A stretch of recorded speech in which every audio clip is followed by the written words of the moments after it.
Diedrich here, and we are back with yet another episode of Digital EQ Reimagined. Last week we walked through the machine. This week we shift focus, not to escape the system, but to spotlight the ones resisting it with integrity. These are the emotional data do-gooders, people, companies, and movements that understand your feelings aren't for sale and treat your emotional data like the sacred signal it is.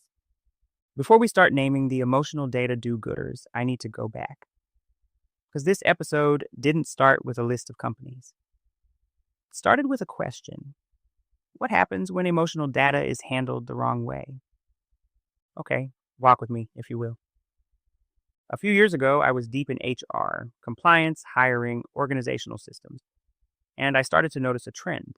Emotional analytics, affect computing. Companies were starting to quietly integrate it into hiring decisions. At first, it felt like innovation. But then something felt off. These systems weren't measuring skills or potential. They were trying to read faces, tones, micro expressions, as if EQ could be quantified in a glance. And I thought, wait, if one organization is doing this, how many more are doing it badly, quietly, invisibly? That moment sparked something in me.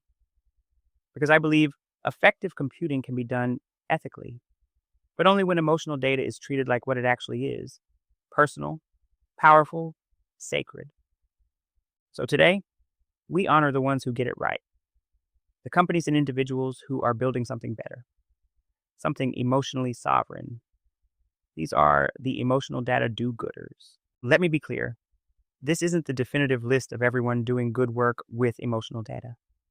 There are countless individuals and organizations out there who are deeply committed to digital ethics and emotional dignity.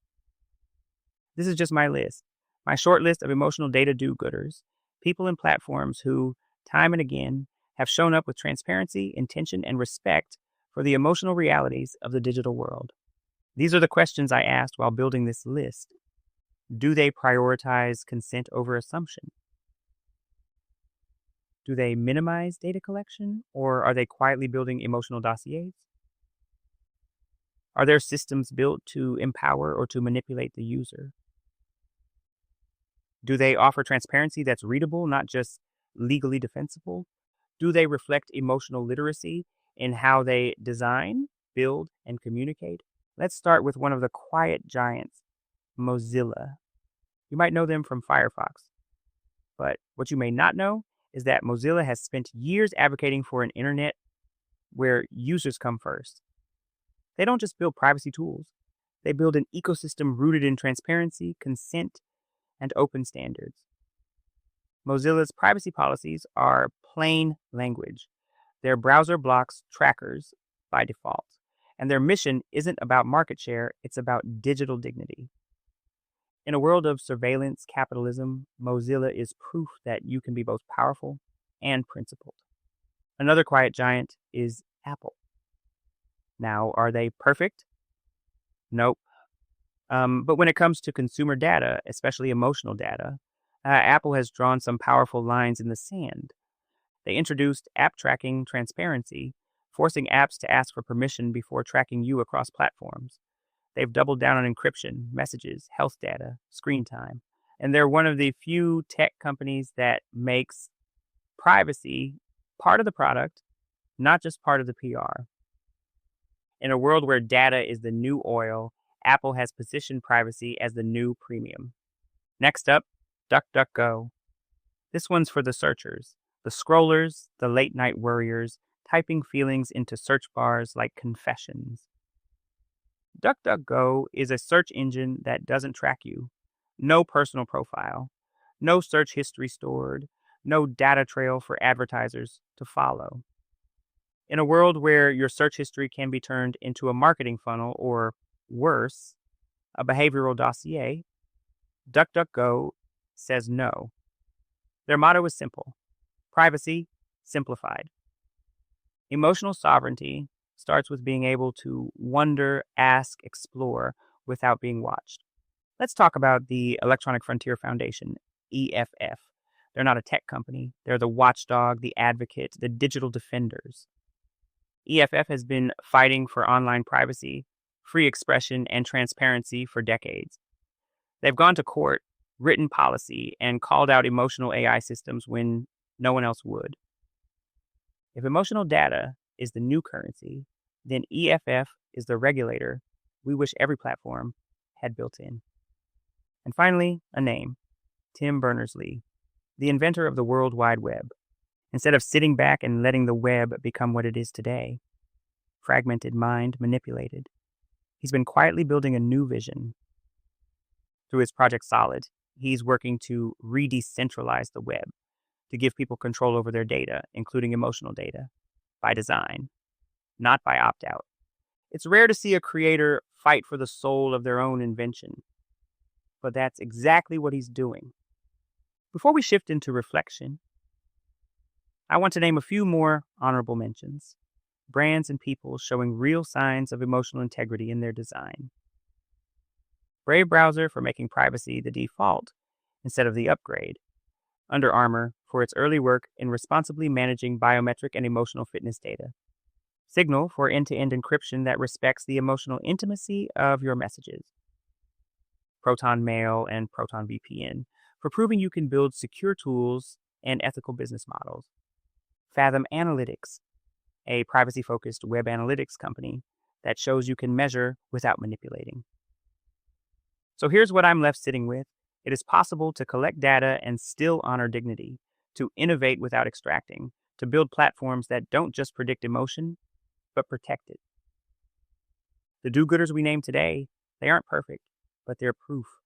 Proof that you can lead with ethics and still lead with impact.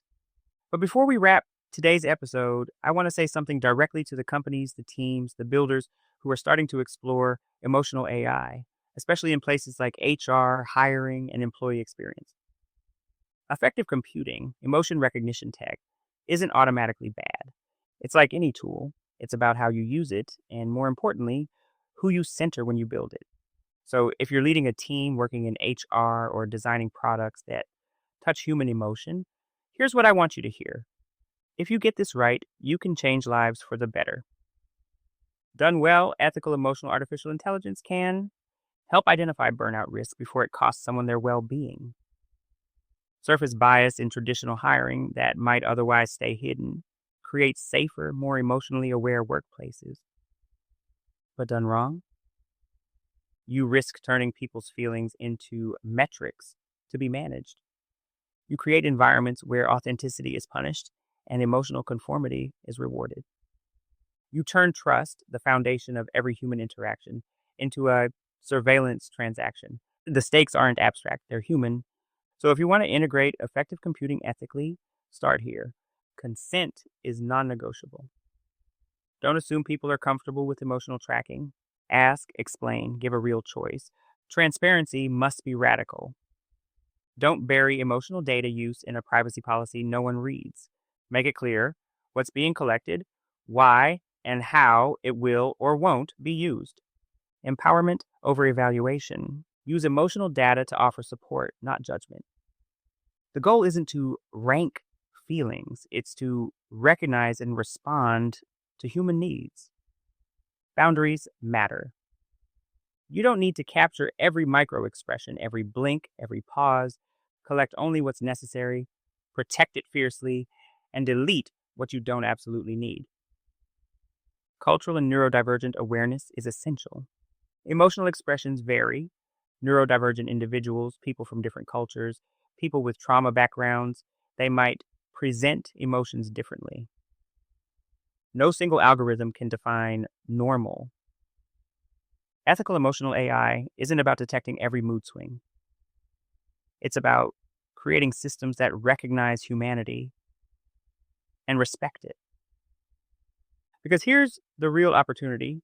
If you build emotional artificial intelligence into your digital systems with care, transparency, and deep respect, you don't just protect emotional sovereignty, you enhance it. You make room for a workplace, a product, a platform that doesn't just work for the loudest voices, the most polished profiles, the smoothest performers. You make room for everyone, their joy, in their grief, in their messy, beautiful, evolving humanness.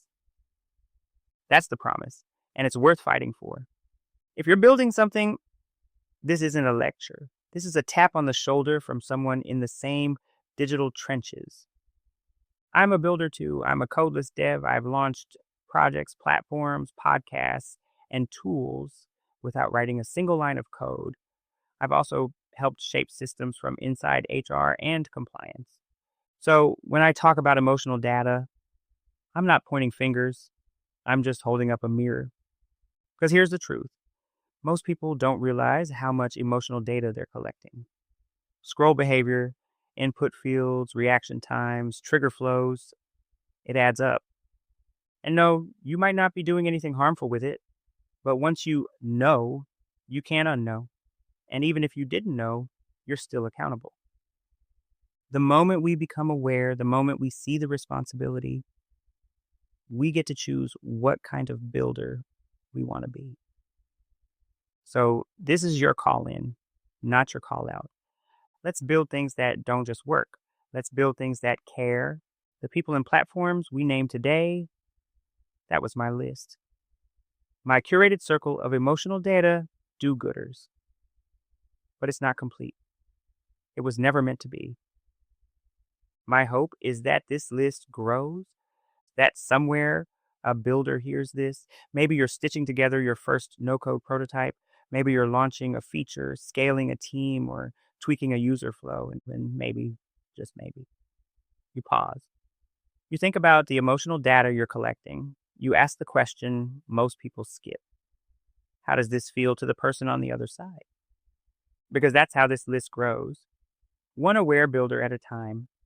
I would love to include you to say, yes, you're building with emotional sovereignty in mind. So let's keep growing this movement. Let's turn awareness into intention. Let's turn good tech into good impact. Until next time, stay digitally sovereign, stay digitally smart, and remember, stronger emotions, not stronger algorithms. I'm Diedrich, and I'll see you in the next one.